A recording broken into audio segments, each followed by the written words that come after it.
Greetings, everyone, and welcome to Anime Night in the Dojo. Today's featured show, Jujutsu Kaisen, Season 3. Yep, Jujutsu Kaisen, Season 3, Episode 3. Welcome back to the dojo. I'm Ryu. That's Age. We're back for more Anime Night in the Dojo, and well, as per the title of this episode, about the calling game. So they're probably going to talk about the calling game and all the rules that we laid out last week. So they're probably going to talk about it. I believe I saw somewhere after that whole hoopla with those two reactors that got like ridiculed and whatnot for actually reading out the rules and stuff. I believe I did see something about how like, oh, they spent like, 70% of the next episode just talking about the rules and stuff like that. It's like, well, yeah, look at the last season of Slime where they were in meetings half the time, but it was world building. Yeah, it was kind of boring, but it was still world building and something viewers wanted to do. This author wanted to make sure that everybody understood the rules. Understanding the rules leads to comprehension of what's going on, so you're not confused. Also, for anyone who potentially complained about, like, I guess I don't know anything about this. It's still stuff that you've looked into, but for anyone who potentially complained about the whole thing of like, oh, well, why did they bother sitting around discussing it? It's just going to be explained next episode. They probably didn't know that. Yeah. How would they have known that? If they're just anime only, then how would you know that? You know what I mean? Like I said, had I not seen that those articles talking about them, I would have absolutely stopped and translated the kanji. We would have done it too. You know what I mean? And we did it anyway. We talked about it. But it was just one of those things for the talking point of, being a reviewer and reactor, that kind of thing. It is what it is. But yes, either way, Choso has just become the center of all the memes at this point. Pretty impressive. But he has also done some pretty impressive things. So, that is what it is. But, going forward, it'll be interesting to see what happens with all this, with the Zenin clan, all that kind of stuff as well. I know that's coming. And then we'll have to see what Tengen has to say. And why they're so adverse to Aoi's teacher. Yeah. So.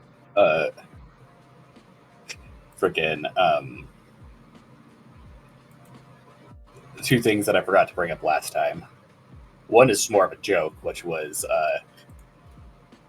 that the whole like revelation of how the cursed paintings work.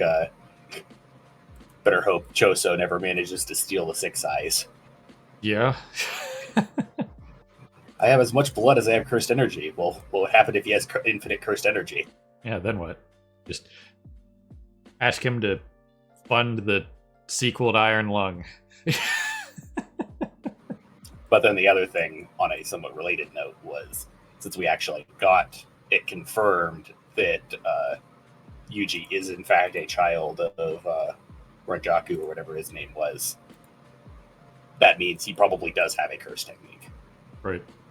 Because that was one of the things that was like established very early on, was the whole thing of like, you have to be born a sorcerer in order to have a curse technique. Right. And that's why Gojo insisted that like Yuji will never have a curse technique, because as far as Gojo was concerned, Yuji was just some guy who got all his curse powers from eating the Sukuna finger. Right. But as we know now, he is actually a sorcerer bloodline. Right. Which he's actually related to the Zenins. Yeah. So arguably he could have blood manipulation, because there was that other guy from the Zenin clan that had blood manipulation from season 1. Yeah, we know blood manipulation is a Zenin freaking bloodline technique, because we have already seen the guy with it, and he mentioned that it is a Zenin technique. And all of Kenjaku's other children that we know of, all were blood manipulators. So chances are Yuji's technique is blood manipulation. Right. So we'll just have to see if that ever becomes a thing. But, it should be a distinct, reasonable possibility. So either way, that being said, it'll be interesting to see what they do here, what Tengen has to say, that kind of thing. And just moving on with the story. So I'm hoping for some more comedy, just because that's me. I'm just a guy who likes comedy. But, it'll be there, I'm sure. So we're going to push some buttons. and get going here. So people on Patreon will see you on the other side for the timer reaction, and people on YouTube will see you on the other side of the edit for the discussion and review. And Patreon's there for the timer stuff if you guys want to see it. And if you're on Patreon looking for the YouTube stuff, it's right there on YouTube. So watch whatever you want. It's there for what have you. So we're gonna push some buttons and get going. So there goes something. Well, alrighty then, there you guys have it. I mentioned the whole slime meetings season earlier. That's pretty much what we got for this episode, was just a big-ass planning meeting and what they're going to do, what's going on with Tengen, a little bit of like backstory on what was going on with like the star plasma stuff, how all the things are connected to that kind of thing. That was like the biggest deal out of all this is that. Yeah, that was like one of the biggest things because it's... So apparently the higher-ups extra screwed up. Are continuing to do so because not only did a star plasma vessel dying fuck over the situation with Tengen, because now their curse technique is out of control and they're evolving and turning into a cursed spirit. Yep. But the fact that they lied about the whole thing of having a backup vessel was once again the thing that drove Gato to rebel against Jujutsu High and stuff like that, and turn this whole situation into what it is currently. Yep. Because had he not turned against them, Kenjaku would have had a much harder time putting his plan together. Right. So that was a thing, but in all reality, there's not really a huge amount we can say about this. This was a flawlessly executed planning thing, because this is what you see when people make plans. When people are in meetings, they're making plans to execute certain things in business, or in the case of making a plan for the calling game, in this case, whatever it is. And everything was like highlighted very well, pointed out. Crunchyroll had its actual legible stuff this time, unlike yesterday in Fire Force with the freaking brown sign on brown text, and you know what I mean. So this was fine. You can, as long as you use the black bold to make it pop off the white background, that using the white lettering still works, like you can see here in this frame. But it's just, it is what it is. But after all that stuff, talking about like, I can't believe people would, pause the episode to read the calling game rules in the previous episode, and we talked about that. It's like, oh yeah? Well, how about how the entirety of the next episode is them just discussing the culling game in the whole and going over each rule individually. How about the series pauses itself to talk about the culling game rules? Yeah, how about that then? Suck it, nerds. You know what I mean? Yeah, one other thing that came out of this that I don't think we were aware of, at least not to the extent of what it is. But apparently there is going to be a lot more sorcerers involved in the culling games than we'd initially even anticipated, because we figured the whole thing of like, well, anyone with the curse technique. But apparently one of the things that they were talking about is that Kenjaku's been going around giving curse techniques to people. Yep. And then are forcing them into the game. Like that washed up comedian guy we saw at the end of the episode. Because as his manager, maybe not his manager, but like the collective manager of like the venue or whatever, whoever that guy was, very offhandedly and very throwaway line, but it's important. He said, "What happened in Tokyo is not your fault." So clearly something happened in Tokyo when he was gifted his curse technique. Okay. So something happened, and that's why he is now, he was gifted the technique and something happened. You know what I mean? So there's something up with that. So obviously we're going to get more on him. We have the backdoor of the prison realm. That's interesting. Gojoing. Is anybody surprised by the fact that Gojo'd this stuff? Nobody should be surprised by this. So that is what it is. You know what I mean? We didn't get anything on the black rope, but the other one, the like heavenly spear or whatever, that was the frickin' weapon that Toji was using against Gojo that Gojo breaks in their fight. Yeah. So either way, I will say that Yuta's adventure with what's his name being summed up in 3 seconds was friggin' hilarious. Yeah, they said it's all gone. Well, really, really glad we came out here. No problem. It was, yeah, I think his name was Miguel. But freaking hilarious. That whole thing of like, so this is why you were gone for so long? This is what it amounted to. Well, sometimes it's a literal wild goose chase. You're grasping at straws, and this is how it ends up. You know what I mean? And the old grandma in the African village is like, sorry, man, it's gone. It's like, well, guess we're not finding El Dorado or the Fountain of Youth in this run of Europa 4. You know what I mean? So that's a real bummer. But yeah, either way, you know, they went into the explanation for everything. Well, but once again, I will say that I mentioned it during the live reaction. There was in like almost every like fictional universe where there's a Japan, there's always something up with Hokkaido. Every time, without fail. So, well, yeah, in this case, since Hokkaido is considered to be like the Holy Lands, apparently it's like it's already spiritual enough. He doesn't need it to be part of the culling games to prepare for the whole ritual. Right. Just still, just the simple fact of, well, there's the Hokkaido trope again. Well, whatever it may be, it just is a thing. But yeah, either way, all that stuff was slick. You know, the stuff with Panda and whatnot, like all the attention to detail in the background, the impressive. They're kind of like in that like nullscape realm that just like has everything floating around them. But yeah, going forward, just like certain things, like what's up with Panda? You know, obviously they have their plan of what they're going to do. You know, they've been tasked with recruiting that other third year guy who is a problem. I'm sure he's going to be kind of a character. Maybe that he's the fitness trainer Ron Simmons guy. That would be friggin' hilarious. I don't think it's going to be him, but it'd be funny if it was. Yeah.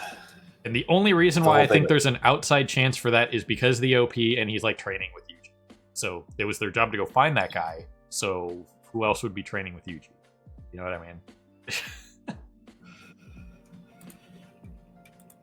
Yeah. The panda thing, though, like, once again, he's a stuffed animal, so you can't exactly fry a stuffed animal's brain. Right. Because Panda is just 3 souls in one body, and then usually it's Panda's personality is the one that's controlling it.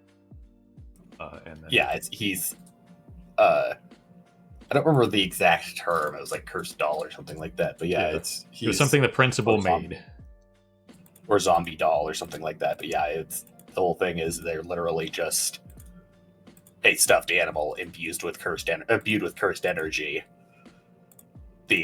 But normally they're like puppets. He's just weird in the fact that he's actually sentient. Right.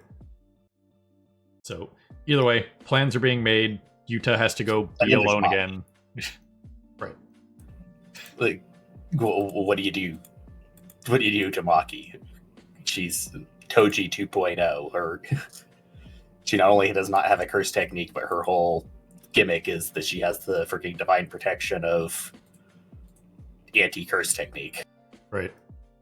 So it will be interesting to see what happens with her, though.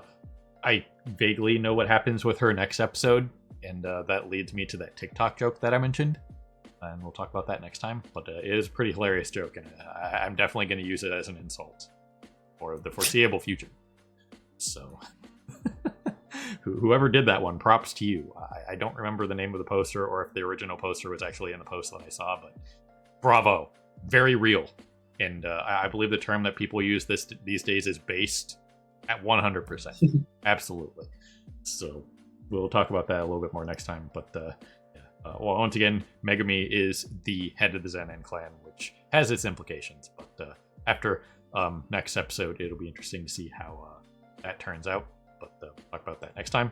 And then they, like I said, they have to look for Hinji Ikari, which, once again, could be the Ron Simmons-esque character that you see in the intro, but probably not. But, you know, they could always obfuscate the silhouette and the context clues from the OP. You kind of have to just kind of take them for what they are, because sometimes an OP is just supposed to be cool and just feature characters and not necessarily characters that are going to be allies or what have you. You know what I mean? So, Sometimes it shows fights that don't happen for 3 more seasons. yeah, sometimes it's that. So, you know. But either way, plans were made. Choso and Yuki are staying behind. And yeah, then we got one more bit of Choso comedy with Yuji thanking him and crying. So, well done. Gotta just squeak that last one in there. I will say, subtle thing here. Yuji, like, suddenly feeling compelled to thank Choso. It was really faint, but came in, but there was, like, static in the background. Like, something was up. Yeah, I didn't hear that. Like, leading up to, like, as he's walking, and then like, as he goes to stop, it starts picking up. Gets, like, the highest just as he turns around to thank him, and then after he thanks him, it fades back out. That's something interesting to note. Yeah, that's definitely something. There's a lot of potential things that could mean, but yeah, that's something, like, noteworthy, and that, like, under all of the other sounds and stuff going on, specifically they have, like, static kick in right there as he goes to interact with Choso. Right. And sound design is important and has led to context clues and very important things in a lot of fiction. So I think that was definitely on purpose and not just random. Those things are on purpose when it comes to sound design. So, but the last thing I really have to say about this episode, because it was what it was a big meeting episode. Yeah, it was executed fine, totally fine, nothing wrong with it. The real question here is, what does Sukuna do with all this information? Because once again, he's privy to everything going on outside with Yuji. So, him knowing all this stuff, what does he do with this information? What is his plans now? What's Sukuna's next move? Because as was stated before, he kind of, like, blew the load of, like, how many, like, with the 10 fingers that he ate last time, and there's only 5 left or whatever, that he can't be over. Yuji doesn't think he'll be taken over again, because he would need it to be more than 10 fingers at that point, because he knows how to control it at that point. So it'll be interesting to see what Sukuna's next move is and whatnot, because meta knowledge aside, I know what happens down the line, but I need to know how we get there. So I want to see what happens with what Sukuna's next plan is. You know, what's he gonna do? The next logical plan, the next logical step in his plan, is to find some way to get out of Yuji. Yeah, because at this point, Yuji's effectively immune to his control. Right. So he needs to find a new host. Yep. So either way, it'll be interesting to see if we get, like, a Sukuna internal monologue. You know, just him hanging out and just, like, thinking it out loud, you know, as per usual, that kind of thing. But yeah, either way, it'll be interesting to see going forward, like, who all these, like, extra, like, secondary, tertiary characters in the colonies are and stuff like that. The woman that's been around for 1,000 years, Angel, that's pretty interesting. She's very like Aizawa from MHA. She can erase curse techniques, meaning that kind of thing. So that'll be her curse technique is denying you the ability to use yours. Yep. So that's definitely interesting. Whether or not she has limitations, like Aizawa can only look at one person at a time. Can she just nullify everything in a certain radius? How does she function? So that'll be interesting to see what's going on with that. But it will also be interesting to see how these people who are now have been forced to become technique users in the last 9 days, mind you, it's been a little over a week, how they cope with having to be part of this. You know what I mean? Mm. So that should be a pretty interesting thing to see how, just like the average everyday person, like this random comedian guy, you know, maybe he was like eccentric or whatever, that kind of thing. Maybe that was the whole thing, that like really eccentric, weird, off the wall people were targeted, not just like people completely at random.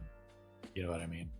So yeah, we don't know the specifics as to like the who, what, why, when, or how. It's just apparently now that Kenjaku has idle transfiguration, he has been going around turning other people into sorcerers because he needs people to fuel the game. Plus, also, once again, his entire goal is to turn the entire world into sorcerers. Right.